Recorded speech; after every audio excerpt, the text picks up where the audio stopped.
En la pequeña ciudad etíope de Aksum, a 200 kilómetros al sur de Asmara, se encuentra la iglesia de Santa María de Sion. Desde fuera no tiene nada especial, paredes blanqueadas, una cúpula, algunas palmeras alrededor. Pero la entrada a su edificio central está cerrada para todo el mundo. Nadie puede entrar allí, ni un periodista, ni un científico, ni un prelado de la Iglesia Ortodoxa etíope misma.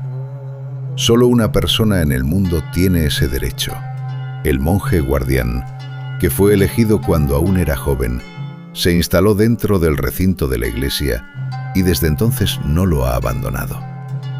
Cuando muere, él mismo elige un sucesor y le transmite lo que custodia. Así continúa, según afirma el clero etíope, durante muchos siglos. Lo que exactamente se custodia allí, oficialmente no se sabe. Pero los guardianes mismos y la dirección de la Iglesia Ortodoxa etíope, siglo tras siglo, afirman lo mismo. Dentro se encuentra el Arca del Pacto, el mismo cofre de madera de acacia y oro, fabricado en el desierto del Sinaí hace más de 3000 años. El que desapareció del Templo de Jerusalén aproximadamente en el siglo VI antes de nuestra era, y desde entonces no ha sido registrado en ninguna fuente confiable. Pero aquí está la segunda incógnita, que no es menos curiosa que la primera. 200 años atrás, cuando los investigadores europeos comenzaron por primera vez a estudiar sistemáticamente las descripciones bíblicas del arca, notaron algo inesperado. Su construcción, una capa de oro, luego una capa de madera, luego otra capa de oro, reproducía exactamente la estructura que los físicos del siglo XIX apenas comenzaban a crear deliberadamente. Un condensador, un dispositivo para acumular carga eléctrica. El oro conducía electricidad, la madera aísla, el oro nuevamente conducía. Esto no es una metáfora ni una coincidencia en la interpretación. Es una descripción literal de la construcción registrada en el libro del Éxodo. ¿Qué significa esto? ¿El arca era un dispositivo físico con propiedades eléctricas reales? ¿O simplemente es una coincidencia geométrica? ¿Y por qué, según varias fuentes bíblicas independientes, tocarlo conducía a una muerte instantánea? En este vídeo analizaremos qué exactamente se dice en los textos bíblicos sobre la construcción, contenido y uso del Arca del Pacto. Consideraremos lo que la historia dice sobre su destino y desaparición, y evaluaremos cuán fundamentadas están las tres principales versiones sobre dónde podría estar hoy. Revisaremos las fuentes, desde el libro del Éxodo hasta las crónicas medievales y los materiales de investigaciones arqueológicas modernas, y intentaremos separar los hechos documentados de las superposiciones posteriores. Comencemos desde el principio, con cómo exactamente surgió este objeto y quién lo hizo. Según el libro del Éxodo, la orden de crear el arca fue recibida por Moisés en el monte Sinaí, en el mismo período en que fueron entregadas las leyes y establecimientos que se convirtieron en la base de la vida religiosa israelita. La descripción del arca está contenida en el capítulo 25 del libro del Éxodo, y es inusual por su especificidad. La mayoría de los textos religiosos dan descripciones simbólicas que permiten un amplio rango de interpretaciones. Aquí, medidas exactas, materiales exactos, orden exacto de construcción. La longitud del arca, 2,5 codos, el ancho y la altura, 1,5 codos cada uno. El codo en diferentes sistemas de medición del antiguo Oriente Próximo variaba de 44 a 53 centímetros, pero el más común codo real egipcio era de aproximadamente 52 centímetros. Si tomamos este como base, obtenemos aproximadamente 130 por 78 por 78 centímetros. Es un objeto comparable en tamaño a un gran cofre o un pequeño sarcófago. El primer material, madera de acacia, en hebreo shittim. La acacia es uno de los pocos árboles que realmente crecen en el desierto del Sinaí y en las áreas del Negev. Su madera es extraordinariamente dura, densa y resistente a la putrefacción, lo que la hace ideal para un objeto que debía ser transportado durante décadas en condiciones de clima cálido y secado. Los egipcios mismos usaban activamente la acacia para fabricar objetos rituales y valiosos. El segundo material, oro. El arca debía ser cubierta con oro por dentro y por fuera, y sobre ella, una moldura de oro fundida alrededor del perímetro del borde superior. La cantidad de oro requerida para cumplir esta instrucción era considerable. Con las dimensiones del cofre, la superficie total de todas las áreas que debían ser cubiertas con oro era de varios metros cuadrados. ¿De dónde los esclavos, que apenas habían salido de Egipto, obtuvieron la cantidad necesaria de oro? El libro del Éxodo describe la siguiente imagen. Poco antes del Éxodo, los israelitas pidieron a los egipcios objetos de plata y oro y vestidos. Según el texto, los egipcios les entregaron estos. El comentario bíblico califica esto no como un robo, sino como compensación por siglos de trabajo forzado sin remuneración. Cuando posteriormente Moisés anunció la recolección de donaciones para construir el tabernáculo y el arca, la gente aportó tanto que tuvo que emitirse una orden especial, cesar la entrega de donaciones porque se había acumulado más material del necesario. ¿Quién fabricó directamente el arca? El libro del Éxodo nombra un nombre específico, Bezalel, hijo de Uri, de la tribu de Judá. Este es un detalle importante. Bezalel es mencionado como el primer hombre en la Biblia sobre quien se dice que está lleno del Espíritu de Dios. Pero no para el servicio profético ni para el liderazgo militar, sino precisamente para la habilidad artesanal. El texto enumera sus habilidades: trabajo con oro, plata y bronce, tallado de piedra, trabajo con madera. Con él trabajó Oholiab de la tribu de Dan. Esta descripción es curiosa desde un punto histórico. Los israelitas realmente vivieron en Egipto durante varias generaciones y algunos inevitablemente adquirieron habilidades artesanales de los maestros egipcios.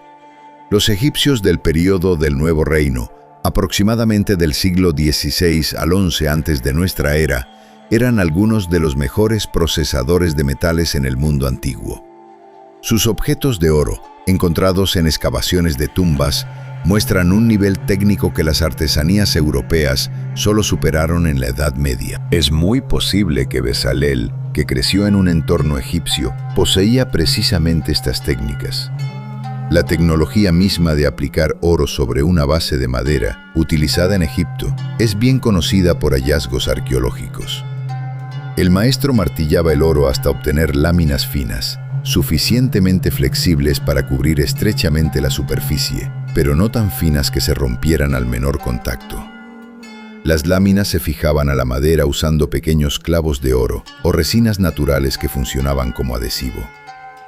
Cada centímetro de superficie debía ser cubierto sin ningún espacio. Terminando el revestimiento del cofre, Bezalel procedió a fabricar la cubierta. Precisamente ella, parece, era la parte más técnica y teológicamente significativa de todo el objeto. La cubierta se llama en hebreo caporet, una palabra derivada de una raíz que significa cubrir o expiar. En la traducción sinodal de la Biblia, se transmite como cubierta o propiciatorio. La cubierta debía ser fabricada de oro sólido, no de lámina de oro sobre una base de madera, sino precisamente de metal sólido. En sus dos extremos debían fundirse dos figuras, querubines. Debían estar enfrentados, inclinando sus cabezas hacia abajo y extender sus alas para que se unieran sobre el espacio entre ellos. ¿Qué son los querubines en la tradición bíblica? No son esos bebés regordetes con alas que conocemos por la pintura medieval. En la tradición hebrea antigua, un querubín es un ser fundamentalmente diferente que se remonta a la imagen del quirubu de la iconografía del Oriente Próximo. Un ser alado con cuerpo de animal, cara de humano o león y alas de águila. Figuras similares protegían las entradas a palacios asirios y santuarios egipcios.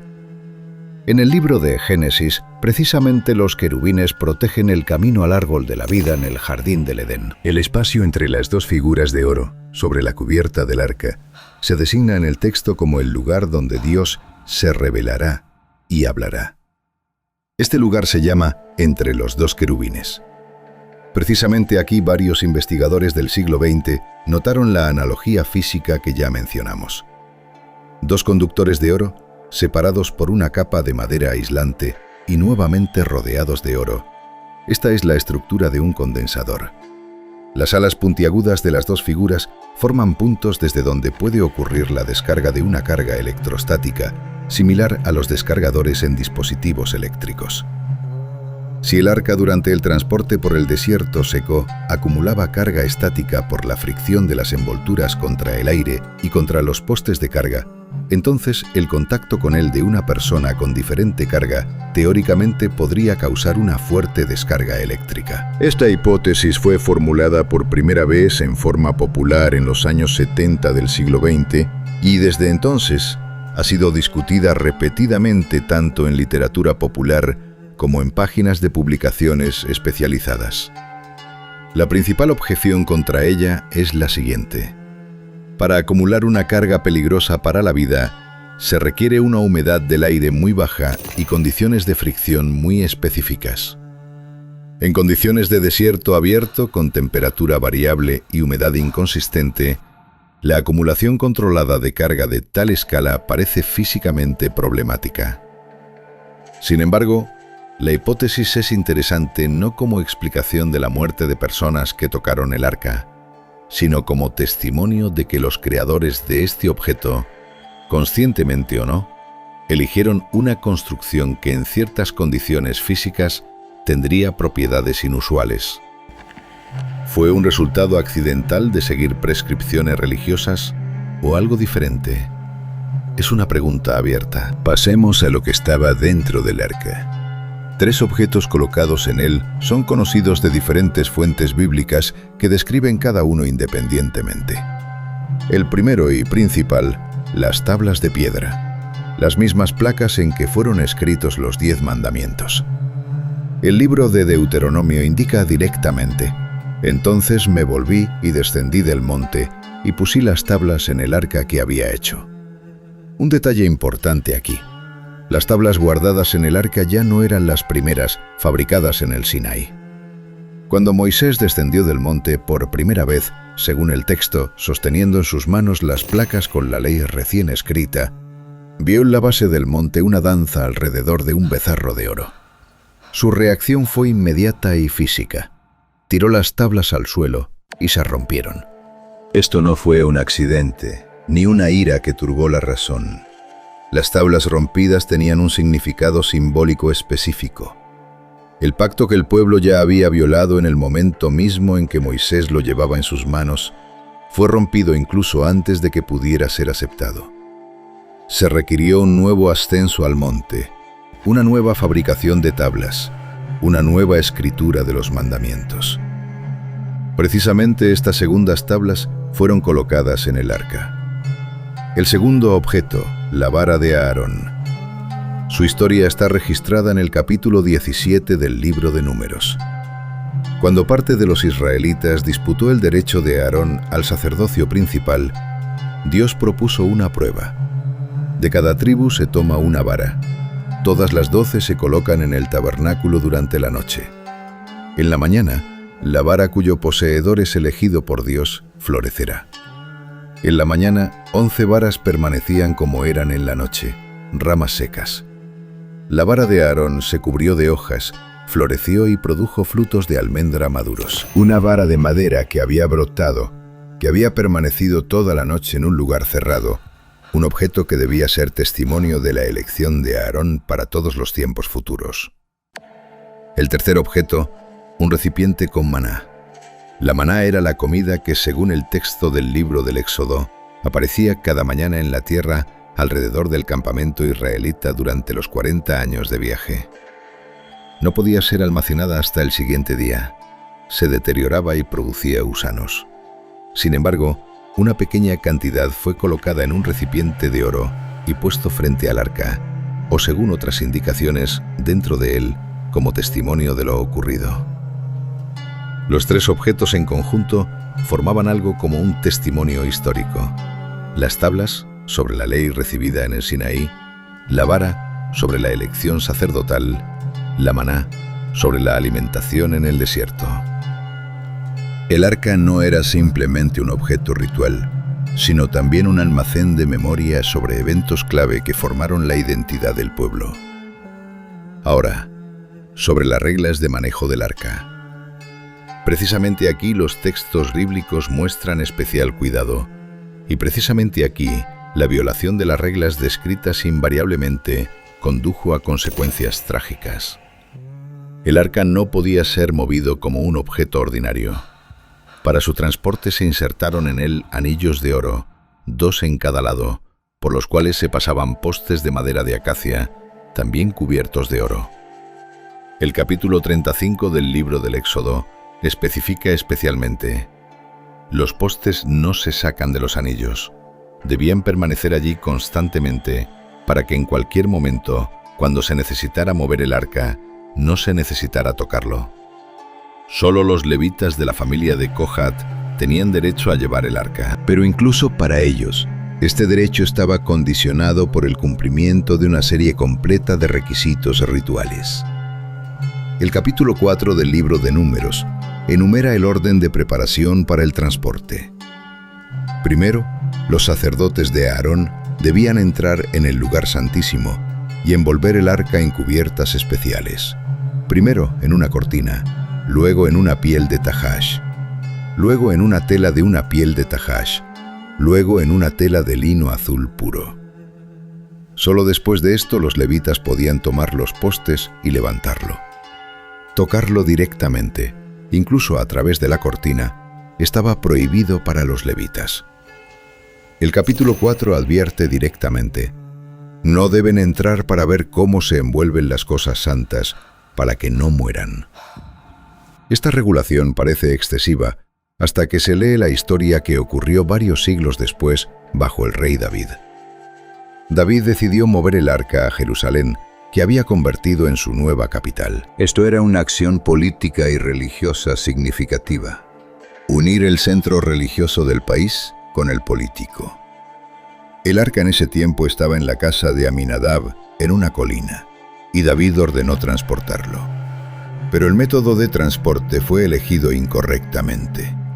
En lugar de llevarlo sobre postes, como estaba prescrito, fue montado en una nueva carreta tirada por bueyes. El capítulo 16 del primer libro de Crónicas describe el camino. Todo iba bien hasta un lugar llamado el campo de Kidón. Aquí los bueyes tropezaron. La carreta se inclinó. Un hombre llamado Uza, que estaba cerca, probablemente uno de los hijos de Aminadab, acostumbrado desde niño a la cercanía del arca, extendió instintivamente su mano para sostener el arca y cayó muerto. El texto bíblico es breve, y el furor del Señor se encendió contra Uza, sin explicaciones. David, temeroso, suspendió el traslado, y el arca fue colocado en la casa más cercana, del levita Obed-Edom de Gat, por 3 meses. Posteriormente el traslado fue reanudado, pero ya de manera correcta. Los levitas llevaron el arca sobre postes, y esta vez no hubo incidentes. Para aquellos que se inclinan hacia una explicación física de la muerte de personas por contacto con el arca, en este episodio hay un detalle notable. Durante el transporte sobre postes, la carga acumulada gradualmente se descargaría a tierra a través de los cuerpos de los portadores, sin crear una tensión peligrosa. Durante el transporte en una carreta, aislada de tierra por las ruedas de madera, esta descarga no ocurriría. La carga se acumularía. Cuando una persona, parada en tierra, tocó el arca, la diferencia de potencial fue máxima. Una hipótesis mecánica interesante, aunque estrictamente hablando, para confirmarla necesitamos conocer las características eléctricas reales de materiales específicos en condiciones climáticas específicas que no tenemos. El siguiente episodio importante en la historia del arca, su captura, tiene un lugar especial precisamente porque nos da una perspectiva bastante rara en la Biblia: la mirada al arca desde aquellos que no eran israelitas. Los capítulos 4 y 5 del primer libro de Samuel describen la batalla de Afén-eser, en que los israelitas sufrieron una cruel derrota contra los filisteos. Después del primer día de batallas, cuando las pérdidas fueron grandes, los comandantes israelitas decidieron llevar el arca desde Silo al campamento. La lógica era obvia.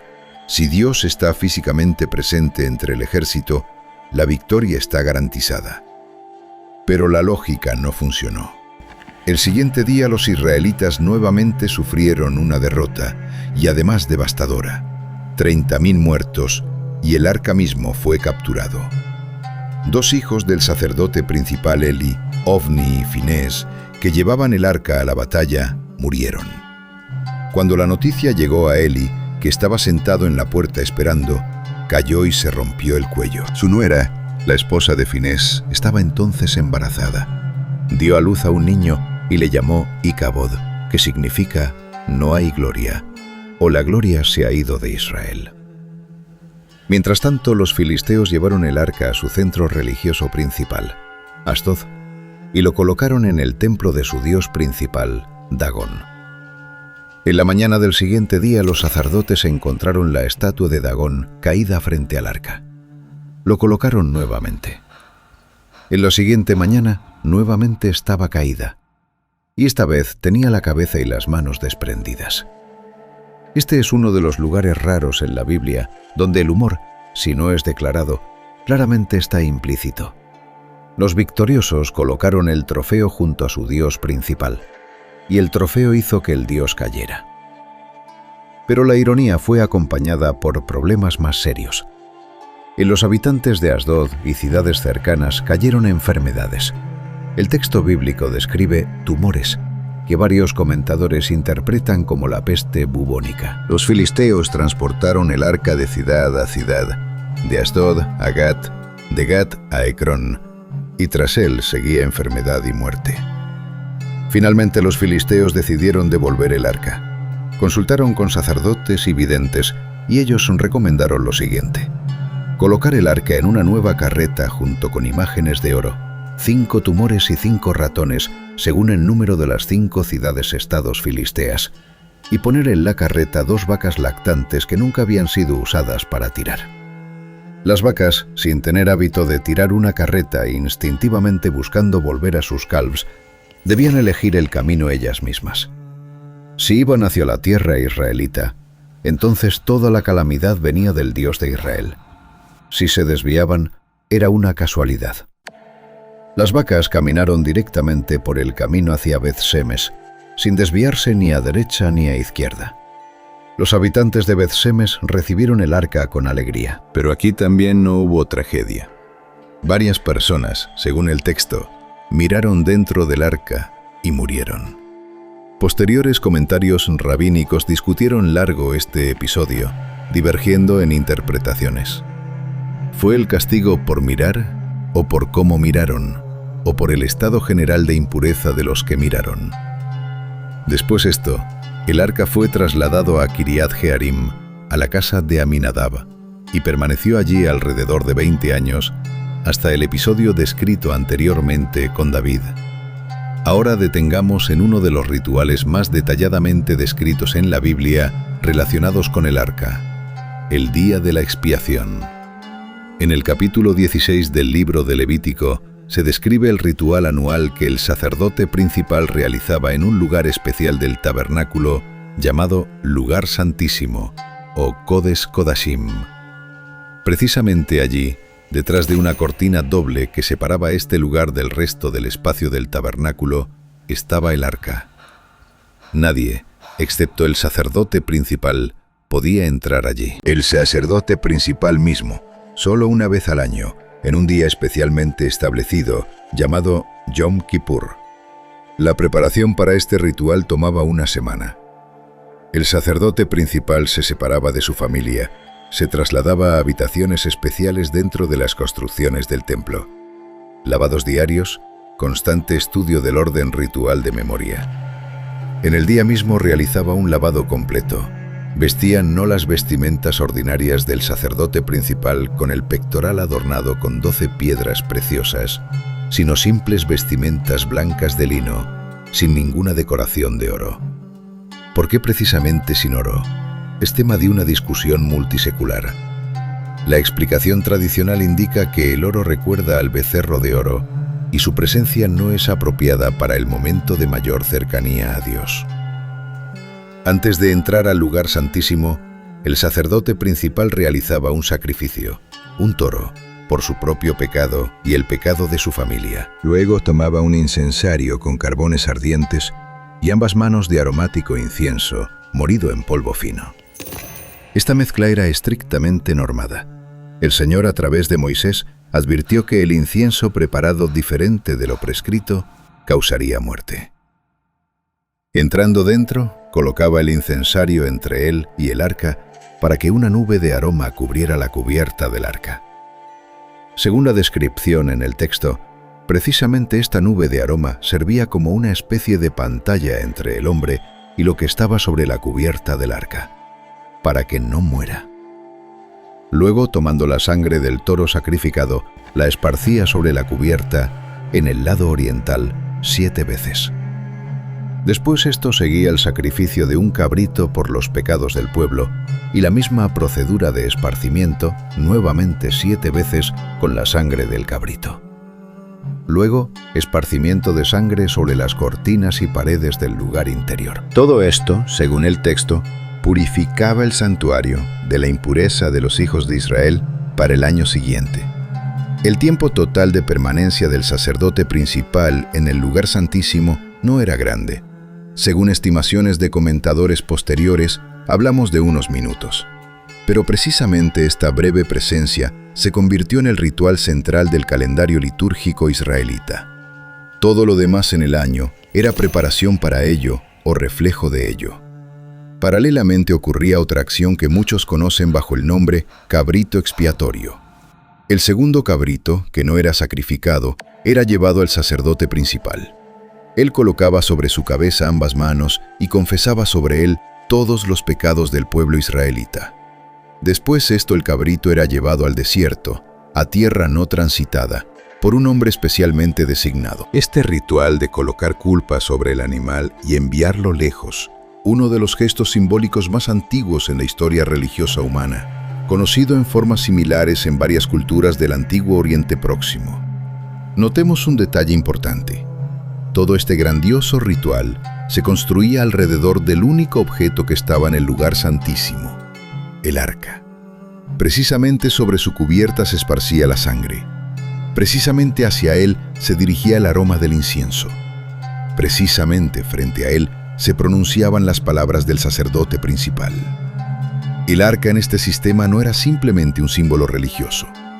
Era un punto de contacto entre el hombre y lo que se describía como la presencia de Dios. Este ritual se realizó durante cientos de años, desde la época del Sinaí hasta la destrucción del primer templo en el año 686 antes de nuestra era. Y precisamente en este año, el arca desapareció. El ejército babilónico de Nabucodonosor II tomó Jerusalén, destruyó el templo y llevó a Babilonia todo lo que tenía valor. Los capítulos 4 y 25 del cuarto libro de Reyes contienen listas detalladas de objetos llevados por los babilonios del templo: vasijas de oro y plata, incensarios, copas, tazones, platos, lámparas, cucharas, incensarios. Se enumeran calderos, palas, tenazas, copas para esparcimiento, incensarios, tazones, ollas. Pero el arca no es mencionado en estas listas. Nunca. Este silencio mismo es elocuente. Los babilonios eran meticulosos contadores de sus trofeos militares. Registraban todo. Si hubieran sacado del templo un objeto del tamaño de un gran cofre, cubierto de oro, pesando, según estimaciones aproximadas, más de 100 kilogramos, habría sido registrado. No está en las listas. Esta ausencia genera 3 versiones, cada una con sus adherentes y sus pruebas, o su ausencia. Primera versión. El arca fue destruido por los babilonios, quemado junto con el templo y el oro fundido. Esto es técnicamente posible, pero no encaja bien en lo que sabemos sobre la práctica babilónica. No fundían trofeos en el lugar, los llevaban a Babilonia. El oro, removido de la base de madera del arca, podría haber sido fundido y así no entrar en la lista como un objeto separado. Pero la madera, la piedra de las tablas y otros objetos contenidos deberían haber dejado algún tipo de huella. No hay testimonios directos de esta versión. Segunda versión. El arca fue escondido poco antes de la invasión babilónica. Algunos textos proféticos, particularmente el libro del profeta Jeremías, mencionan que los sacerdotes principales y escribas escondieron objetos sagrados anticipadamente. El segundo libro de los Macabeos, escrito mucho más tarde, en el primero o segundo siglo antes de nuestra era, contiene una indicación directa. Jeremías, por orden de Dios, escondió el tabernáculo y el arca en una cueva en una montaña desde la cual Moisés vio Canaán. Esta montaña no es nombrada específicamente, pero se considera generalmente que se trata del Monte Nebo en Transjordania. Bajo Jerusalén existe un sistema ramificado de túneles subterráneos y cámaras, algunas de las cuales pertenecen a la época del primer templo. Excavaciones en el área de la Muralla de las Lamentaciones, especialmente intensivas desde los años 60 del siglo XX, realmente revelaron varios pasajes sellados que van bajo el monte del templo. El acceso a ellos está limitado por consideraciones políticas y religiosas. El lado israelí no puede realizar excavaciones en áreas bajo administración del Waqf, Fondo Religioso Musulmán. Estas limitaciones, parece, persistirán indefinidamente. En esta área del planeta los intereses políticos y religiosos están tan entrelazados que investigación científica independiente es prácticamente imposible. En el año 1981, el rabino israelí Yehuda Getz, que realizaba excavaciones de túneles cerca de la Muralla de las Lamentaciones, informó que había descubierto un pasaje que conducía bajo el monte del templo. Según sus palabras, estaba convencido que allí estaba el arca. Los trabajos fueron inmediatamente detenidos después de protestas de autoridades musulmanas y el pasaje descubierto fue cubierto con concreto. La tercera versión, la misma con que comenzamos esta narración. Según la tradición etíope, el arca fue sacado de Jerusalén mucho antes, no en el siglo VI antes de nuestra era, sino aproximadamente en el X, aún durante la vida del rey Salomón. Lo sacó Menelik, hijo de Salomón y la reina de Saba, durante la visita de su madre a Jerusalén. Según esta versión, el joven secretamente sustituyó el arca con una copia y el original lo llevó a Etiopía. Salomón, sabiendo esto, no hizo volver a su hijo, permitió que se fuera.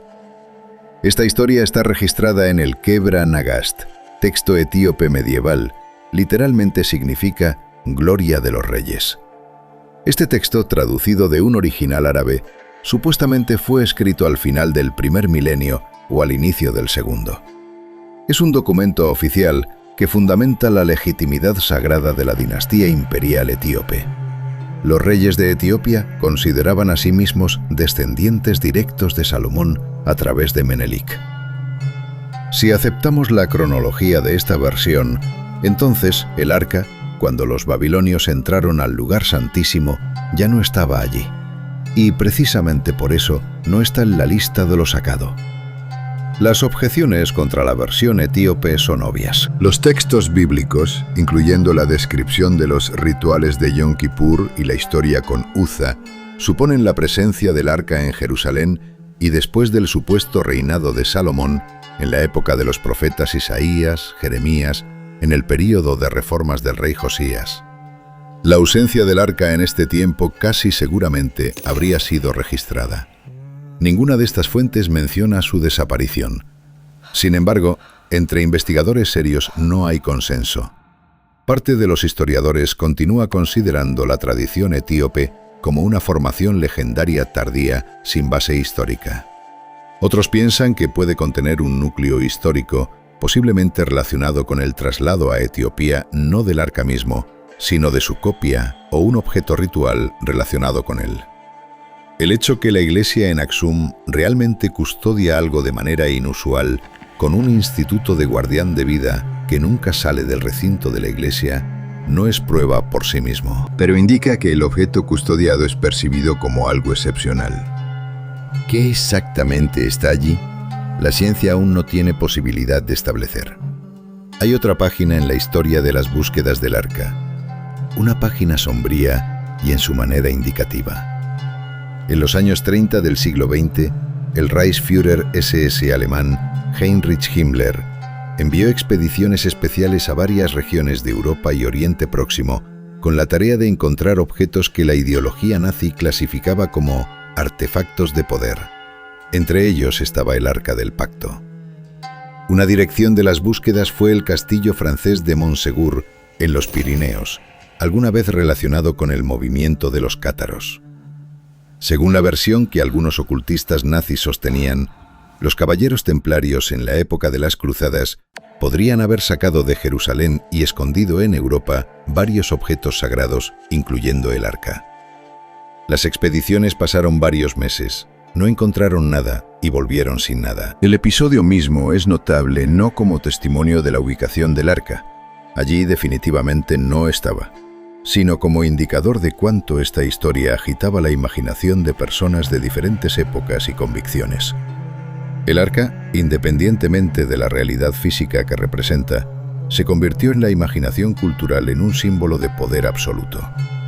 Precisamente por eso apareció en la película de Steven Spielberg, En busca del arca perdida, salida en 1981.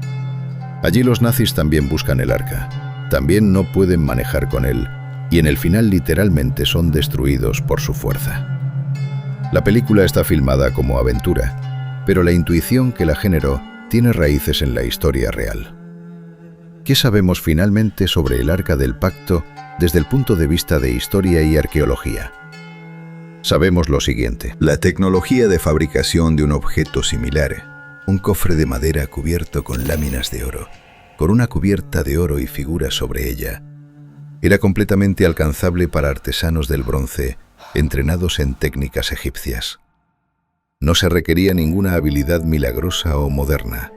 Objetos similares fueron descubiertos en tumbas de faraones egipcios.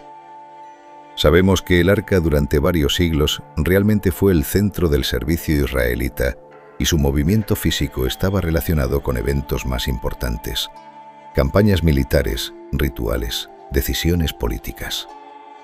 Sabemos que después de la destrucción del primer templo en el siglo VI antes de nuestra era, desaparece de las fuentes.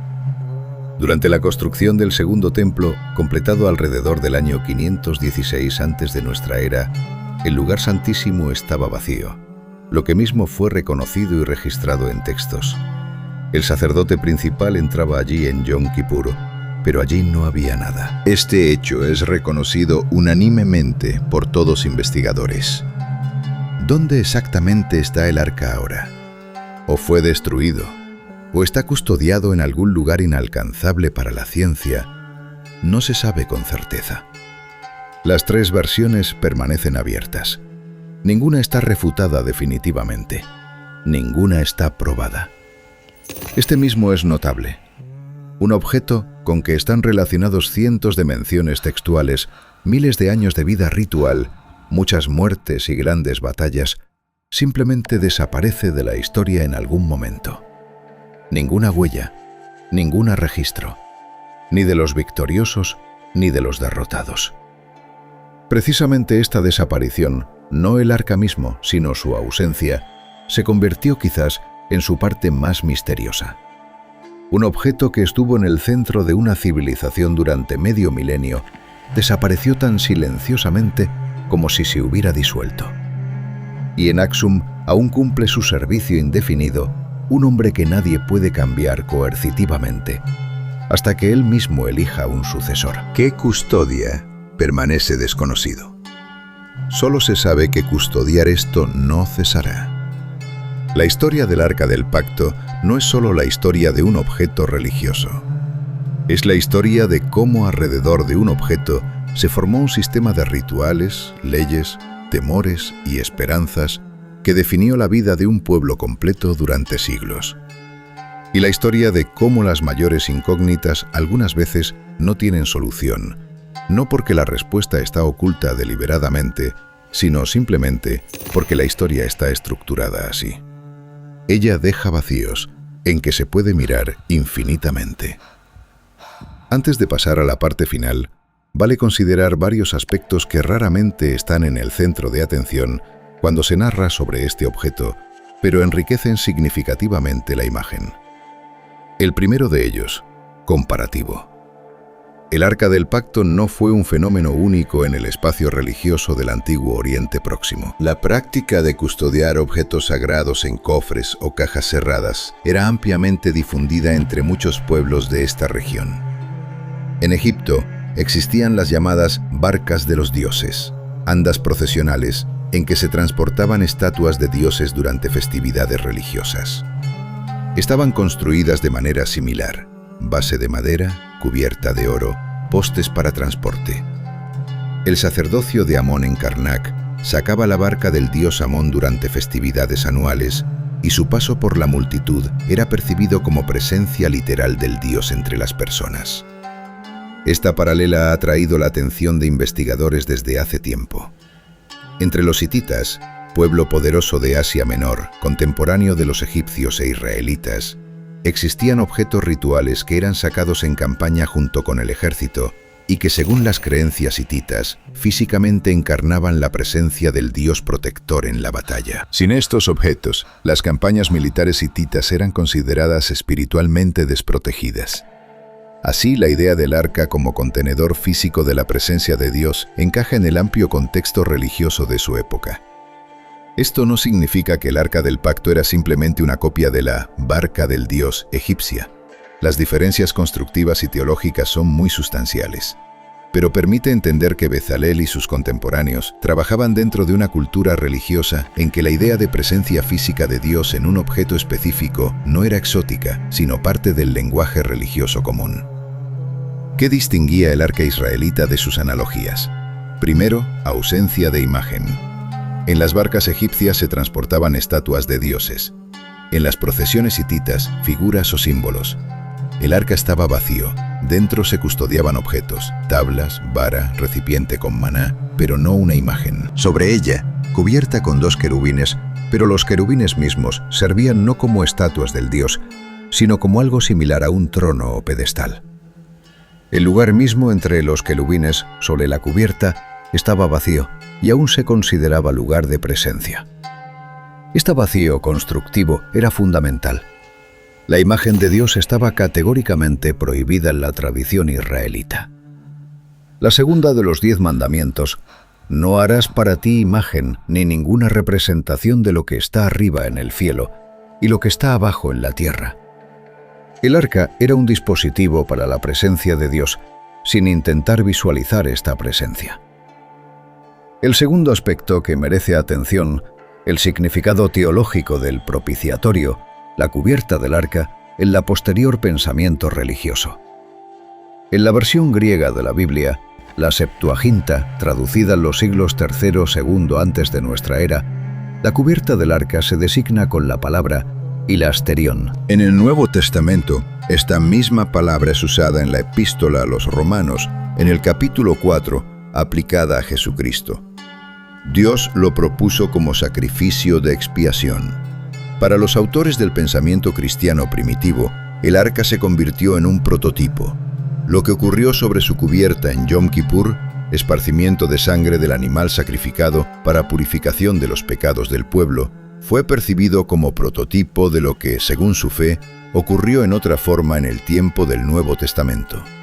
Esta resonancia de significados se percibe también en cómo la Epístola a los Hebreos, otro texto del Nuevo Testamento, describe el servicio sacerdotal principal.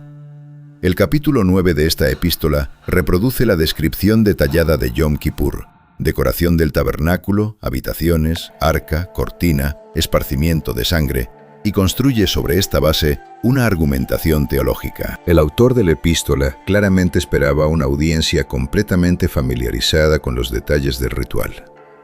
Este mismo indica que la tradición de descripción del arca y rituales relacionados con él era viviente y detalladamente transmitida de generación a generación, incluso después que el arca mismo desapareció.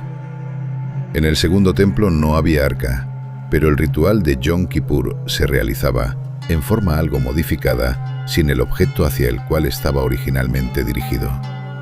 Donde antes estaba el arca, simplemente estaba una piedra llamada Eben HaSetiyah, la piedra angular. Sobre ella se esparcía la sangre del sacrificio en el día de la expiación. La piedra sustituía al objeto que desapareció. El tercer aspecto, Huellas materiales de objetos similares al arca en arqueología. En excavaciones en Palestina y regiones adyacentes, investigadores descubrieron varios objetos que fueron clasificados como posibles analogías o imitaciones del arca. Uno de los más conocidos de estos objetos, una pequeña modelo encontrada en Capernaum.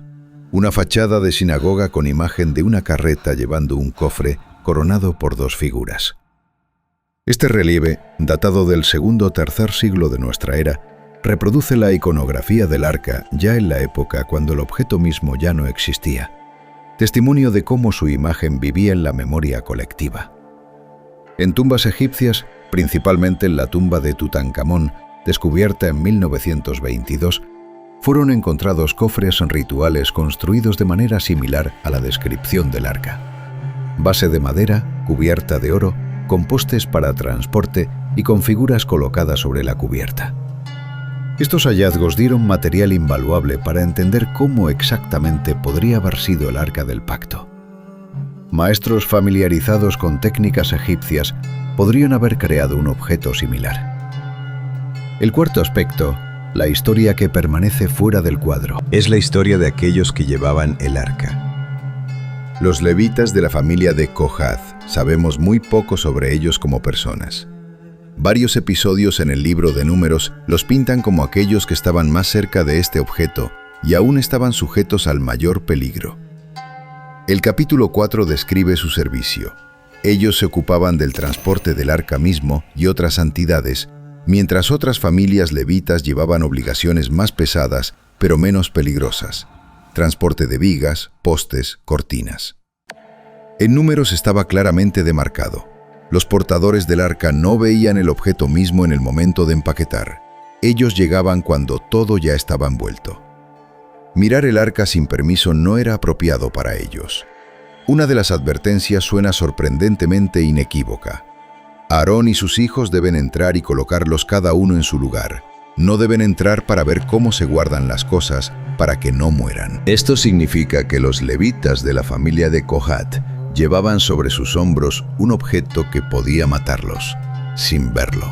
Sabían sobre él solo por las reglas: qué está permitido, qué prohibido, cómo sostener los postes, cómo caminar en paso. Tal organización, construida sobre seguimiento exacto de instrucción, sin comprensión completa de la naturaleza del objeto, es en algún sentido una de las formas más antiguas en historia de trabajo con materiales peligrosos. El quinto aspecto, que raramente es discutido, es la pregunta sobre la autenticidad del contenido de las tablas. Entre científicos biblistas desde hace tiempo, hay discusión sobre cuándo exactamente los 10 mandamientos adquirieron su forma final y por quién fueron escritos. La tradición conservadora insiste en la revelación sinaítica como evento histórico. La biblística crítica, desarrollada en los siglos XVIII a XIX, propuso versiones sobre edición posterior y composición de textos del Pentateuco. ¿Qué es notable? Dos variantes principales de los 10 mandamientos, en el capítulo 20 del Éxodo y en el capítulo 5 de Deuteronomio, tienen pequeñas diferencias textuales. Esto mismo es argumento en favor de que frente a nosotros no es una copia exacta de un original, sino tradiciones paralelas que se remontan a una fuente común, que fue interpretada diferente en diferentes comunidades. Sin embargo, ninguna de las escuelas científicas disputa el hecho de existencia del arca como objeto real en la época de la monarquía israelita. Hay demasiadas fuentes narrativas independientes: historia con Uza, historia con los filisteos, descripción de rituales de Yom Kippur, narración del traslado por David, para considerarlo exclusivamente una imagen literaria. El sexto aspecto, el destino del arca en la tradición islámica. El arca está presente también en la narrativa islámica bajo el nombre Tabut al-Sakina, cofre de paz o caja de seguridad. Es mencionado en la sura Al-Baqara, segunda sura del Corán, en relación con el profeta Samuel, Shamuel, y el reinado de Talut, Saúl. Y su profeta les dijo: la señal de su autoridad será que llegará a ustedes el cofre, en que hay tranquilidad de su señor, y restos de lo que dejaron la familia de Musa y la familia de Harún. Lo llevan ángeles. Verdaderamente, en esto hay señal para ustedes, si solo ustedes son creyentes. Este pasaje coránico es notable porque, primero, reconoce la realidad del arca como objeto histórico.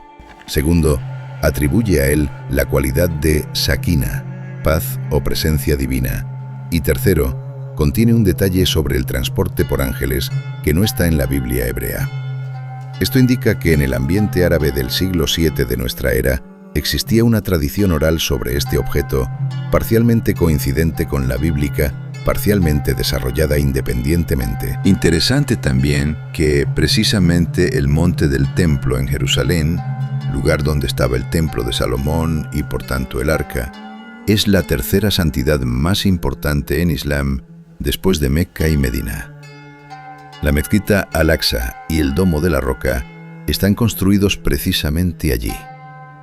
Este significado religioso del lugar fue heredado por Islam del judaísmo y en mucho determina la imposibilidad actual de excavaciones científicas.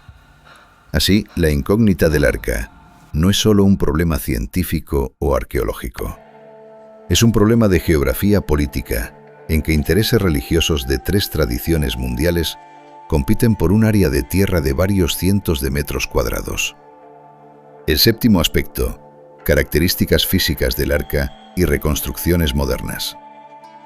En el siglo XX, varios ingenieros y amantes de historia antigua intentaron construir una réplica funcional del arca basada en la descripción del libro del Éxodo. Todos enfrentaron lo mismo. La descripción es detallada pero incompleta. El texto da medidas, indica materiales, describe la forma de los querubines en términos generales, pero no describe el método de fijación del oro a la madera, la forma de los argollas para los postes, la vista exacta de las figuras de querubines. Llenar estos vacíos requiere interpretación. La más cuidadosa de las reconstrucciones documentadas fue creada por artesanos israelitas para las necesidades del Instituto del Templo de Jerusalén, organización que se ocupa de preparación práctica para la posible reconstrucción del tercer templo. Su réplica, fabricada con máxima aproximación a las descripciones bíblicas, da una buena representación de cómo podría haber sido el arca visualmente. Se custodia en un lugar especial de la organización y está disponible para visita de visitantes. La masa calculada de la réplica fue alrededor de 150 kilogramos. Esto significa que 4 levitas, llevando el arca sobre postes, 2 en cada lado, llevaban 75 kilogramos cada uno, más el peso propio de los postes. Esto es pesado, pero factible. Moverse con tal carga en paso largo de otras personas, sin tropezar ni una vez en camino desigual de desierto o ciudad, esto ya requería preparación física significativa y entrenamiento diario. Precisamente la pesadez física del arca puede parcialmente explicar otro episodio bíblico menos conocido que la historia con Uza. En el período de los jueces, cuando los israelitas llevaban el arca a la batalla contra los filisteos en Afén-ezer, no se sabe cómo exactamente lo llevaban. El texto menciona que lo tomaron. Si en la prisa de la preparación militar las reglas de transporte fueron violadas, no había portadores levitas preparados, no se observó la pureza ritual adecuada, el arca fue llevado incorrectamente. Esto podría haber sido precisamente la violación que, según la lógica bíblica, condenó la campaña al fracaso. El momento final en nuestra conversación sobre el arca, la pregunta sobre su significado fuera del contexto religioso. El Arca del Pacto ocupa un lugar especial en la historia de la cultura humana, no solo porque es una santidad religiosa para millones de personas. Ocupa este lugar porque es uno de los objetos más detalladamente descritos de la cultura material de toda la época del bronce y hierro temprano, y además, físicamente no descubierto. En el mundo existen miles de artefactos de civilizaciones antiguas, vasijas, adornos, estatuas, herramientas. Todos ellos están silenciosos sobre sí mismos y solo hablan cuando el investigador les pregunta. El arca es un objeto inverso. Continúa hablando sobre sí mismo a través de textos ya 3000 años, pero él mismo no está. Esta relación única entre huella documental y ausencia física lo hace quizás el objeto desaparecido más discutido en la historia mundial. Y esta discusión no se extingue porque no tiene resolución. Mientras en Aksum cumple servicio el guardián que nadie ve, por su servicio, a diferencia de sus predecesores, mientras bajo el monte del templo están cámaras no excavadas, mientras investigadores discuten sobre el significado exacto de inscripciones egipcias y papiros alameos, la historia del arca permanece no cerrada. Quizás así debe ser.